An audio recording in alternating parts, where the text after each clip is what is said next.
السلام عليكم. طبيعي احنا كمتابعين لما بيعلق معانا شخصية بنفضل حافظينه بالتيمة دي، فالممثل انجن التان معلق معانا بالادوار التاريخية لانه ببساطة عمل اهم دور تاريخي يعني موجود حتى الان، وهو مسلسل ارطغرل. دور ارطغرل الدور ده علق معانا على مدار سنين كتيرة جدا، ولسه معلق معانا لحد دلوقتي على الرغم من انه عدى تقريبا من 4 ل5 سنين على المسلسل، الا ان الدور ده معلق معانا وخلاص ربطنا التيمة دي وادوار التاريخيه بانجن التان. فلما نسمع اي مسلسل تاريخي اول مرشح بنرشحه هو النجم انجن التان على طول، سواء بقى مسلسل عثمان البرسلان، نهضه السلاجقه، ايا كان. لما حتى صلاح الدين لما بيتبس كده بيتذكر ان في مسلسل تاريخي هيتعمل، اول مرشح بنرشحه هو النجم انجن التان. وده لانه خلاص ساب بصمه جوانا على الموضوع ده، ان هو خلاص نجم كبير وهو ده دور لايق عليه، مفيش حد بيعمله افضل منه. وبالفعل لو جينا نقارن اي حد بيعمل اي دور تاريخي مع النجم انجن التان هنظلمه، لانه هو خلاص يعني ايه شرب الدور ده وعلق معانا بدور قوي جدا واداه على اكمل وجه. هنا السنه اللي فاتت اتعمل مسلسل بربروس والدور عروج، وكان برضه لايق عليه جدا جدا، ولكن لما حصلت الخلافات يعني انفصال وانتهاء المسلسل وتغيير المسلسل وخطه المسلسل بشكل كامل، برضه كان هو لايق على دوره بشكل كبير جدا. بيعدنا بقى النجم انجن التان بمسلسل عصري، مسلسل درامي جديد خالص وجديد على الدراما التركية تماما. فانت لو متابع الدراما التركية هتلاقي ان المسلسل ده مختلف تماما عن كل المسلسلات المعروضة، عن كل المسلسلات وتيمة المسلسلات اللي بتتعرض في تركيا. فهو مسلسل سايكوباتي درجة اولى، بيتكلم عن رجل مريض نفسي لأول مرة في المسلسلات التركية وازاي وتأثيره كبير. طبعا نجم انجل التان هيبقى ليه حضور قوي جدا وهيبقى تحدي كبير جدا، واكبر تحدي للنجم انجل التان هو المسلسل ده،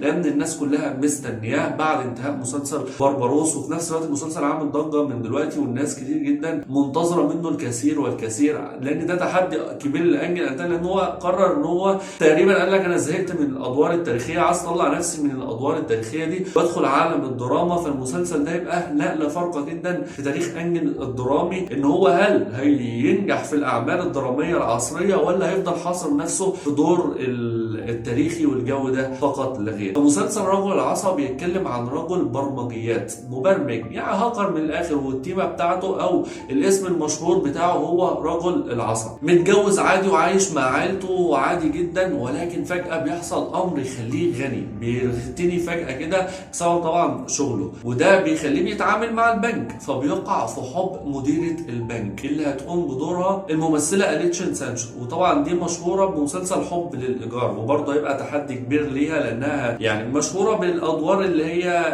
جو المسلسلات الصيفيه، الحب الرومانسيه والجو ده، ولكن دورها المره دي مختلف. فهي هترفض حب تامر يلماز اللي هيأديه انجل التان، هترفضه رفضا تاما، ولكن هو بسبب رفضها ده هيضطر ان هو يخطفها ويحبسها في قبو في القصر بتاعه ده عشان خاطر يخليها تحبه. وهنخش عالم يعني جديد جدا على الدراما التركيه وتحدي كبير جدا جدا. ومش بس كده، لا ده احنا كمان هنتغلغل في شخصيه تامر يلماز اللي هيأديها النجم انجن التان، ونعرف يعني عن طفولته ومشاهد فلاش باك. هنعرف ان هو تعرض وبشكل كبير يعني لصدمه كبيره وهو طفل، خلت عنده المرض النفسي ده او خلت سايكوباتي شويه، خلته هو يعني بيتعامل بالطريقه دي وخلته يخطفها ويحبسها في القبو عشان يعني يتملكها. وغالبا الموضوع ده يبقى بسبب والده. فيعني الاستنتاجات من الاعلانات كده ان هو والده كان بيحبسه وهو صغير، فده خلق عنده ازمه نفسيه، وازمه نفسيه صعبه جدا. اجواء المسلسل شكلها هتكون خرافيه ما بين موسيقى تصويريه رائعه، وده طبعا اللي استنتجناه من الاعلانات. فهو نزل له 3 اعلانات تقريبا. اول اعلان كان